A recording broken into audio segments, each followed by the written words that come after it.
ஒரு அழகான கிராமம். அந்த கிராமத்தில் எந்த இரைச்சலுமே இல்லாமல் அழகான ஒரு இயற்கையான சூழ்நிலையை கொண்டு இருந்துச்சு. அந்த கிராமத்தில் நிறைய மக்கள் வசித்து வந்தாங்க. அப்போ அந்த கிராமத்தில் ஒரு வயதான அம்மாவும் வாழ்ந்து வந்தாங்க. அவங்களுக்கு தோட்டம் வைக்கிறதுனா ரொம்ப பிடிக்கும். அவங்க ஒரு சின்ன தோட்டம் வச்சு அந்த தோட்டத்தை நல்லா பார்த்துக்கிட்டாங்க. பலவிதமான பூக்கள், அப்புறம் பல வண்ணங்களில் நிறைய பூக்கள் பூத்து குலுங்கிக்கிட்டு இருந்துச்சு. அந்த தோட்டத்துக்கு நடுவில் தான் அந்த அம்மாவோட ஒரு வீடு, சின்ன வீடு. அந்த வீட்டில் தான் அந்த அம்மா வசித்து வந்தாங்க. தினமும் அந்த அம்மாவை பார்க்குறதுக்காக கிராம மக்கள் வருவாங்க. அந்த தோட்டத்தை வந்து பார்த்துட்டு, அந்த தோட்டம் அவ்வளோ அழகாக இருக்கும், அழகாக இருக்குது, நல்லா பராமரிக்கிறீங்க அப்படின்னு அந்த அம்மாகிட்ட சொல்லிவிட்டு அந்த அம்மாக்கிட்ட பேசிட்டு போகிறதுக்காகவும் டெய்லி வருவாங்க. அந்த அம்மா மிகவும் புத்திசாலி. அதனாலேயே எந்த பிரச்சனையாக இருந்தாலும் சுலபமாக தீர்வு சொல்லிடுவாங்க. அதனால் அந்த ஊர் மக்கள் எந்த பிரச்சனையாக இருந்தாலும் சரி, சின்ன பிரச்சனையாக இருந்தாலும் சரி, பெரிய பிரச்சனையாக இருந்தாலும் சரி, அந்த அம்மாக்கிட்ட வந்து கேட்டாங்கன்னா சுலபமாக தீர்த்து வச்சுருவாங்க. தினந்தோறும் வந்து அந்த அம்மாக்கிட்ட பேசிட்டு போகிறாங்க. அப்படி அவங்கெல்லாம் தினந்தோறும் வந்து பேசிட்டு போகிறனால அந்த அம்மாவுக்கு மன ஆறுதலாக இருக்குதுன்னு சொல்கிறாங்க. அதே மாதிரி ஒரு சமயத்தில் ஒரு இளைஞர் வர்றாரு அந்த அம்மாவை பார்க்க. வந்துட்டு தோட்டத்துக்குள்ளே அவர் நுழையும் போது அவ்வளோ ஒரு பாசிட்டிவாக இருந்துச்சாம் அவருக்கு. அந்த தோட்டத்துக்குள்ளே வந்த அப்புறம் அந்த இளைஞருக்கு இளம் காற்று நல்ல நறுமணமாக இருந்துச்சாமா. அந்த இளைஞர் அப்படியே அந்த அம்மாவை பார்க்குறாரு. பார்த்துட்டு அந்த அம்மா அந்த இளைஞரை கூப்பிட்டு என்னன்னு பேசுகிறாங்க. சொல்லுங்கப்பா, எப்படி இருக்கீங்க, என்னாச்சு அப்படின்னு கேட்குறாங்க.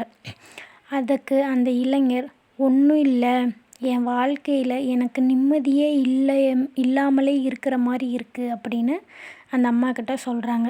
இப்போ நான் ஒரு வேலை செஞ்சிட்ருக்கிறேன். ஆனால் அந்த வேலையிலேருந்து வருமானம் எனக்கு போதுமானதாகவே இருக்குது. ஆனாலும் நான் எதையோ நோக்கி ஓடிட்டுருக்கிற மாதிரியே எனக்கு தோணுது. நான் வந்துட்டு எதை நோக்கி ஓடுறேன்னே தெரியல அப்படின்னு சொல்கிறாரு அந்த அம்மாக்கிட்ட. எதையோ நோக்கி ஓடுற மாதிரி இருக்குது, என் வாழ்க்கையில் திருப்தியே இல்லாமல் மனசு ரொம்ப கஷ்டமாக இருக்குது, இதில் இருந்து விடுபட எனக்கு ஏதாவது வழி இருக்கா அப்படின்னு கேட்குறாரு. அதுக்கு அந்த அம்மா சொல்கிறாங்க, அப்படியாப்பா, சரி வா என் கூட சொல்லிவிட்டு 2 பேரும் அப்படியே நடக்கிறாங்க. பேசிகிட்டே நடக்கிறாங்க. கொஞ்சம் தூரம் போன அப்புறம் அந்த அம்மா, வயதான அம்மா வந்துட்டு ஒரு மண்வெட்டி எடுத்துகிட்டு கொஞ்சம் தூரம் நடக்கிறாங்க. அப்புறம் அந்த இளைஞரை கூப்பிட்டு அவர் கையில் மண்வெட்டியை கொடுக்குறாங்க. கொடுத்துட்டு, சரிப்பா, இந்த இடத்துல சின்னதாக ஒரு குழி வெட்டுங்க அப்படின்னு சொல்கிறாங்க. அதுக்கப்புறம் அந்த இளைஞர்கிட்ட 3 விதைகளை கொடுக்குறாங்க. கொடுத்துட்டு, நீ இப்போ அந்த 3 விதையவும் நட்டு வைப்பான்னு சொல்கிறாங்க. அந்த இளைஞருக்கு ஒன்றுமே புரியலை. அவர் எதையோ ஒரு கேள்வி கேட்டார். அந்த கேள்விக்கு சம்மந்தமே இல்லாமல் இந்த அம்மா ஏதோ பதிலை சொல்லிட்டு இருக்காங்க அப்படின்னு அந்த இளைஞர் நினச்சார். என்னாச்சு அவங்களுக்கு அப்படின்னு தோணுது. அந்த அம்மா அவர்கிட்ட கேட்குறாங்க, என்னாச்சுப்பா உனக்கு அப்படின்னு கேட்குறாங்க. அதுக்கு அந்த இளைஞர், இல்லைம்மா, நான் உங்ககிட்ட வேறு ஒரு கேள்வி கேட்டேன். என் வாழ்க்கையில் நிம்மதியே இல்லாமல் இருக்குது, எதையோ நோக்கி ஓடிக்கொண்டே இருக்கிறேன் அப்படின்னு தான் கேள்வி கேட்டேன். ஆனால் நீங்கள் சம்மந்தமே இல்லாமல் 3 விதைகளை கொடுத்து நான் நட சொல்லி சொல்கிறீங்க, அதுக்கு என்ன காரணம் அப்படின்னு கேட்குறாரு. அதெல்லாம் ஒன்றும் இல்லைப்பா, அந்த விதைகளை நீ இப்போது விதைக்கிற, ஆனால் அது எப்போ உனக்கு பலன் தரும்? அதுக்கு தினம் தினம் தண்ணி ஊற்றணும், பராமரிக்கணும், எந்த ஒரு பூச்சியும் வராமல் பராமரிக்கணும். அப்போ தான் ஒரு சில வருடங்களுக்கு அடுத்து இந்த செடி ஒரு மரமாக வளரும். அந்த மரத்தில் இருந்து உனக்கு பழங்கள் கிடைக்கும். நீ விதைகளை போட்டுட்டு உடனே எனக்கு பலன் கிடைக்கணும் அப்படின்னு ஆசைப்பட்டினா அது நடக்குமா அப்படி சொல்லிட்டு அந்த அம்மா கேட்குறாங்க. அதுக்கு அந்த இளைஞர், அது எப்படி சாத்தியமாகும்? நம்ம விதைகளை போட்டோம்னு அது வளர கொஞ்சம் நாட்கள் ஆகும், அது வளர்ந்து அப்புறம்தான் பலன் தரும் அப்படின்னு அந்த இளைஞர் அந்த அம்மாக்கிட்ட சொல்கிறாங்க. அதுக்கு அந்த அம்மா சொல்கிறாங்க, அது போலதாப்பா, நீ உன் வாழ்க்கையில் ஒரு லட்சியத்தை எடுத்துக்கிட்ட, அந்த லட்சியத்தை அடைய நீ ஒவ்வொரு நாளும் பாடுபட்டு கொண்டு தான் இருக்கணும். ஆனால் அதுக்கு உள்ள பலன் உனக்கு உடனே கிடைக்கணும்னு நீ நினைக்கிற. அப்படிங்கிற விஷயத்த உனக்கு உடனே கிடைக்கணும் அப்படின்ற விஷயத்த உன் மனசில் ஆழமாக பதிஞ்சிருக்கு. இதனால தான் நீ என்ன ஆகணும், நீ என்ன வேலை செஞ்சுக்கிட்டு இருக்க, அதற்கான பலன் எதுவுமே உனக்கு கிடைக்கல. நம்ம நினைக்கிற விஷயம் நமக்கு கிடைக்க மாட்டேங்குதுன்ற அப்படிங்கிற எண்ணம் உன் மனசில் ஆழமாக பதிஞ்சிருக்கு. அதனால தான் அதை திருப்தின்ற ஒன்று உனக்கு இல்லாமலே இருக்குது. இனிமே ஒன்று பண்ணு. நீ அடைய போகிற அந்த இலக்கை நினச்சி எப்பவுமே கவலைப்படாத.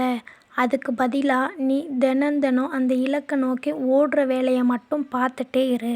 இப்போ நீ ஒரு பெரிய தொழில் அதிபர் ஆகணும் அப்படின்னு ஆசைப்பட்டினா அந்த தொழிலை எப்படி ஆரம்பிக்கிறது, அதற்கான மூலதனம் எவ்வளவு, அதுக்கான வேலை ஆட்கள் எவ்வளவு, எந்த சமயத்தில் ஆரம்பித்தா நல்லாயிருக்கும், அது மாதிரி ஒவ்வொரு வேலையும் ஒவ்வொரு சமயத்தில் அப்படியே செயலில் கொண்டு வா. அப்படியே எல்லா வேலையும் பார்த்துட்டே வந்தீன்னா சில நாட்கள்லையே எல்லா வேலையும் முடிஞ்சு நீ தொழிலை ஆரம்பிக்கிறதுக்காக அந்த தருணம் வந்துடும். அந்த சமயத்தில் நீ ஆரம்பித்த நாள் நல்ல விதத்தில் போயிட்டு இருக்கும். அதை விட்டுட்டு தொழில் ஆரம்பிக்கணும் என்ற எண்ணத்தை மட்டுமே வச்சுட்டு அதற்கான எந்த வேலையும் செய்யாமல் இருந்தீன்னா உன் மனசில் உறுத்தலாகவே தான் இருக்கும். அதை எல்லாத்தையும் போக்கணுன்னா இப்போதே இருந்து நீ வேலையை செய்ய ஆரம்பியே. நீ போடுற அந்த கொஞ்சம் முயற்சி நாளடைவில் எல்லாம் ஒன்றா சேர்ந்து ஒரு பெரிய பலனை உனக்கு கொடுக்கும் அப்படின்னு சொல்கிறாங்க அந்த அம்மா. அதுக்கப்புறமா அந்த இளைஞனுக்கு புரியுது, இவ்வளவு நாளாக வேலை தான் செஞ்சுட்டு இருந்திருக்கோம், ஆனால் மனசில் ஆசை இருந்து கொண்டே தான் இருக்குது. அந்த ஆசை என்ன, அதனை அடைவதற்கான வழி என்ன, அது எல்லாத்தையும் ஒரு பேப்பரில் எழுதுறாரு. எழுதிட்டு அந்த இலக்கை அடையணும்னா அதுக்கு இப்போ நான் என்ன வேலை செய்யணும், அதுக்கு தினமும் எவ்வளவு மணி நேரம் வேலை செய்யணும் அப்படின்ற மாதிரி ஒரு தெளிவாக பிளான் போடுறாரு. பிளான் போட்டுட்டு அப்புறமா அதுக்கு அவர் மனசில் இருந்த குழப்பம் எல்லாம் நீங்கிருச்சு. அவர் எதை நோக்கி போகிறாரு அவருக்கு சரியாக புரிஞ்சிச்சு. அதனால எல்லா வேலையுமே மனதளவில் செஞ்சுட்டு இருக்காரு. இது போல தாங்க நம்ம வாழ்க்கையுமே நம்ம மனசுக்குள்ளே எதையோ மிஸ் பண்ணுற மாதிரியே ஒரு எண்ணம் இருந்துகிட்டே இருக்கும். அதுக்கு என்ன காரணம் அப்படின்னா, நீங்கள் உங்களுக்குள்ளே ஒரு லட்சியத்தை வச்சுட்டு இருந்திருப்பீங்க. ஆனால் அந்த லட்சியத்தை எப்படி அடைகிறது, அந்த லட்சியத்தை எப்படி அடைகிறது, அதுக்கான வழி என்ன அப்படின்றத நம்ம யோசிச்சிருக்கவே மாட்டோம். நம்ம என்னைக்குமே யோசிச்சிருக்கவே மாட்டோம். அப்படி யோசிக்காதனால தான் அந்த லட்சியம் இன்னும் நிராசையாகவே இருக்குது. மனசை உறுதிப்படுத்திகிட்டே இருக்கணும். உங்கள் லட்சியம் என்னென்னு முதல்ல தெளிவாக ஒரு பேப்பரில் எழுதுங்க. எழுதிட்டு அந்த லட்சியத்தை அடையிறதுக்கு, அந்த விஷயத்தை அடையிறதுக்கு ஒவ்வொரு நாளும் எப்படி வேலை செய்யணும், அந்த லட்சியத்தை அடைய எத்தனை மணி நேரம் வேலை செய்யணும், அதற்கு என்னென்ன வேலைகளெல்லாம் செய்யணும் அப்படிங்கிற ஒரு பட்டியலை போட்டு ஒரு நிறைவான வாழ்க்கையை நீங்களும் வாழுங்க. உங்கள் வாழ்க்கையில் என்ன ஃபஸ்ட்டு உங்கள் லட்சியமோ அதை முன்னோக்கி கொண்டு வந்து நம்பிக்கையோடு தொடங்குங்க. கண்டிப்பாக உங்கள் லட்சியமும் நிறைவேறும். உங்கள் லட்சியம் என்னன்னு கமெண்ட் பாக்ஸில் ஃபஸ்ட்டு எழுதிட்டு போங்க. நானும் உங்கள் லட்சியத்தை பற்றி தெரிஞ்சுக்கிறேன். என்னோட வாழ்த்துக்கள் உங்களோட லட்சியத்தை நீங்கள் அடையிறதுக்காக. அனைவருக்கும் நன்றி.